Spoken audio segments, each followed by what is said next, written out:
On September 17, 1787, after 4 months of debate and compromise, the U.S. Constitution is signed at Independence Hall in Philadelphia. Years earlier, the Continental Congress, during the American Revolutionary War, adopted the Articles of Confederation, the young United States of America's first constitution. Keep in mind that the young nation was transitioning from the British system, which had a rather strong central government under King George III and Parliament. So it's no surprise that the fledgling republic initially created a form of government that was not that way, with a rather weak union of 13 states. The Articles of Confederation provided no executive branch and no federal judiciary. Congress lacked the power to regulate trade or levy taxes. Each state had just one vote in Congress, no matter its population. All 13 states had to unanimously agree on any measure for it to pass. The so-called United States of America were barely united at all. They were, in effect, 13 small countries with a loose affiliation to one another. This system worked adequately during the war, when the states were forced to work together. But once the conflict ended, the weaknesses of the Articles of Confederation quickly became apparent. The 1780s in U.S. history are often referred to by historians as the critical period, as the problems with the Articles of Confederation threatened to cause the collapse of the young nation. Disputes between the states remained unresolved without a federal judiciary. Britain handcuffed American trade by levying exorbitant tariffs on its former colonies, while Congress, with no ability to regulate trade, was left powerless to reciprocate. One event in particular underscored the precariousness of the critical period. It began in rural western Massachusetts in 1786 and is known as Shays Rebellion. Revolutionary veteran Daniel Shays was a former soldier who had been honored by the Marquis de Lafayette for his bravery during the war. There is only one known contemporary image of Shays, and it is not exactly what you'd call fine art. Shays became the leader of an uprising against the government of Massachusetts. Shays' rebels were mostly farmers, many of them veterans, who were suffering from the weak post-war economy. Many had taken out loans that could not be repaid because the demand for their crops had tanked. Delinquent farmers had been thrown into debtors' prisons. There was a feeling that the values of the revolution had been betrayed. The rebellion came to a head when Shays led more than 1,000 men in an attack on the Federal Armory in Springfield, Massachusetts. Remember, most of Shays' men were veterans of the Revolution, and would certainly know how to use the weapons that were inside the arsenal. The Shaysites' objective was to arm themselves, march to Boston, and force the government to secure their rights. They had sworn that they would burn the city to the ground if their demands were not met. Massachusetts was forced to raise a mercenary army of 3,000 men led by Revolutionary General Benjamin Lincoln, who, in January 1787, arrived in Springfield in time to prevent Shays and his men from seizing the armory. Shays' Rebellion drove home the need to create a stronger federal government. A convention was called in Philadelphia, with delegates from 12 states sending representatives. Rhode Island stayed away, suspicious of any plan that might limit its autonomy. George Washington was initially unwilling to attend, having retired from public life to Mount Vernon. But the efforts of men like Henry Knox and James Madison convinced Washington that the convention, and therefore the nation, could not succeed without him, as his mere presence would assure the delegates and the nation that the convention was legitimate. In May 1787, delegates began meeting in Independence Hall, the same location where, 11 years earlier, the Continental Congress had voted to declare independence. Washington was elected as the convention's president, but it was 36-year-old James Madison who came with a plan. Think of it as the Constitution's rough draft. It became known as the Virginia Plan, since it was presented to the convention by Virginia's governor, Edmund Randolph, who would later serve as the nation's first Attorney General.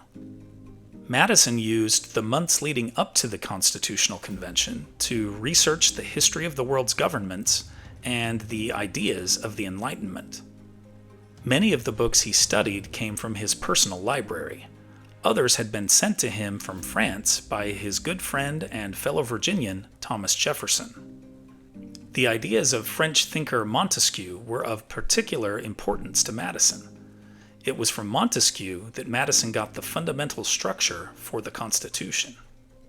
It was Montesquieu who developed the idea that government should separate its powers into three branches of government with a system of checks and balances. In addition to Washington and Madison, there were other big names who attended the Constitutional Convention, like Alexander Hamilton of New York and Benjamin Franklin of Pennsylvania. Several other marquee figures, however, were not there. John Adams was serving as minister to Britain, and Thomas Jefferson as minister to France.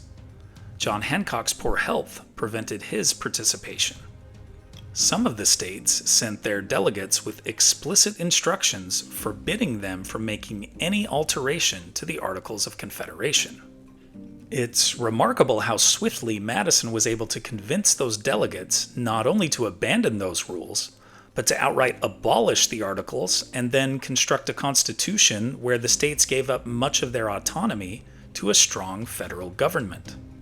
Additionally, the delegates fairly readily accepted Madison's proposed framework of three branches of government.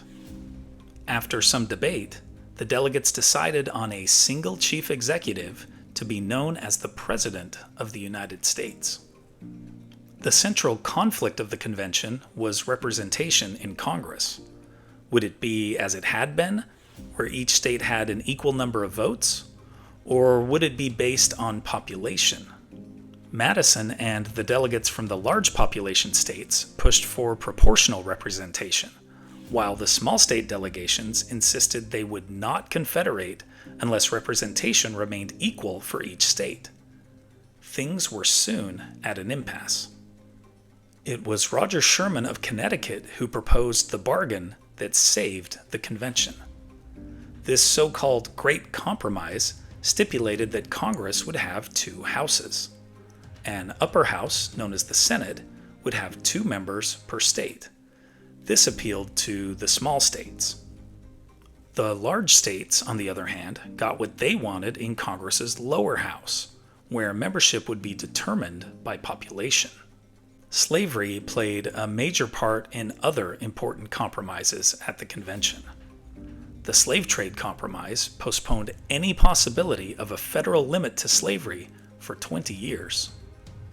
Another deal, known as the 3/5 Compromise, determined that just 3 out of every 5 enslaved persons would be calculated into each state's population for both representation and taxation. This ensured greater influence for northern states in the House of Representatives. Another fundamental principle that was debated at the Constitutional Convention was federalism, which divides power between the states and the federal government. The Constitution's final draft stipulated that each state would maintain some autonomy, appeasing those delegates who were worried about the potential for tyranny from a strong central government. James Madison described federalism as, quote, "neither man nor horse, but like the centaur, half of each," end quote.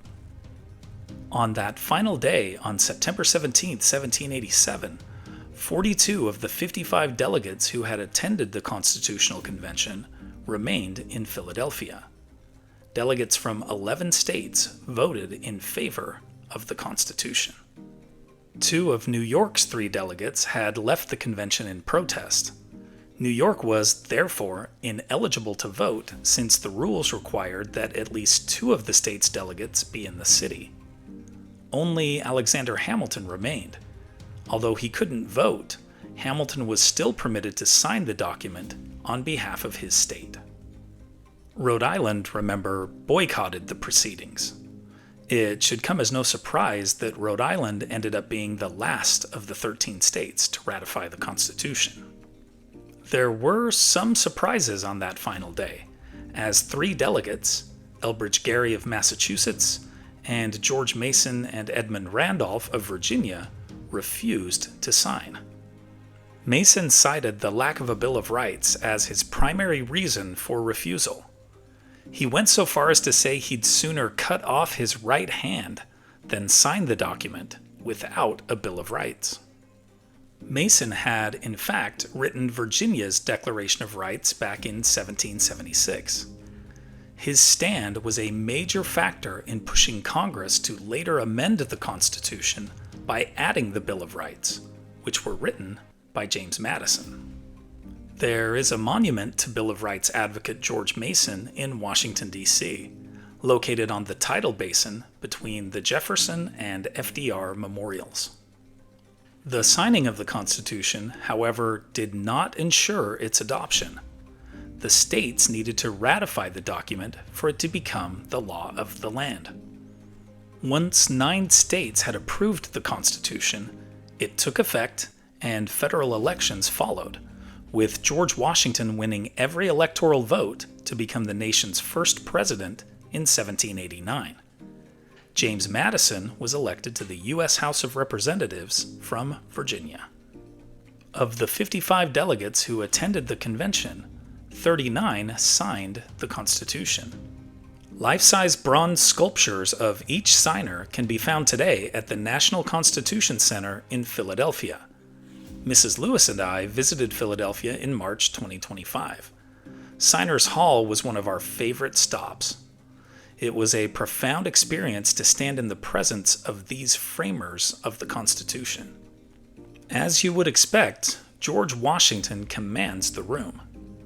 Great compromiser Roger Sherman stands stoically. Alexander Hamilton poses confidently. Pennsylvania's Gouverneur Morris comes with his signature pegleg. Another Pennsylvanian, Scottish-born future Supreme Court Justice James Wilson, looks pensive. Senior statesman Benjamin Franklin can be found seated in a chair. The 80-year-old Franklin suffered from gout and was carried from his nearby home to Independence Hall each day in a sedan chair by prisoners from a local jail. The 3 delegates who refused to sign are there too, indignantly standing off to the side. But it's the diminutive James Madison, rightfully known as the father of the Constitution, who stands out most to me. For it was Madison who came with a plan. It was Madison who took detailed notes of the proceedings, and his account can be found today at the Library of Congress in Washington, D.C. It was Madison who co-wrote the Federalist Papers that pushed for the document's ratification. It was Madison who penned the Bill of Rights. Mrs. Lewis and I both found it awe-inspiring to visit Independence Hall as well. It is decorated much as it was in September of 1787. Standing in the room where the Constitution came into being brought me to tears. The chair where George Washington sat as president of the convention is still there, with an iconic sun carved into the front of the seat back. As the convention was nearing its conclusion, and the various delegates had somehow managed to come to a consensus, Benjamin Franklin expressed his optimism for the new Constitution. In remarks recorded by James Madison, Franklin said of the sun on the chair, quote, "Painters had found it difficult to distinguish in their art a rising from a setting sun. I have often in the course of the session and the vicissitudes of my hopes and fears as to its issue, looked at that behind the president without being able to tell whether it was rising or setting. But now at length I have the happiness to know that it is a rising and not a setting sun." Here are other events that happened today in history. In 1683, Dutch scientist Antony van Leeuwenhoek is the first to report the existence of microorganisms. In 1849, 27-year-old Harriet Tubman begins her escape from slavery from a plantation in Maryland. In 1862, the bloodiest single day in U.S. military history occurs at the Battle of Antietam in Maryland. In 1972, MASH, one of the most popular series in television history, airs its first episode. In 1978, U.S. President Carter brokers a peace deal between Egypt and Israel at Camp David. In 2011, the first Occupy Wall Street protest is held as demonstrators occupy New York's Zuccotti Park.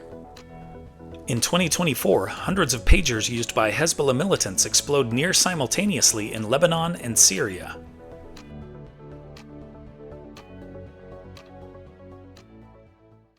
And now it's time for our Today in History quiz. Who gave the longest speech in the history of the United Nations General Assembly? Ho Chi Minh of Vietnam, Muammar Gaddafi of Libya, Nikita Khrushchev of the Soviet Union, or Fidel Castro of Cuba? Think you know the answer? Drop your guesses in the comments below.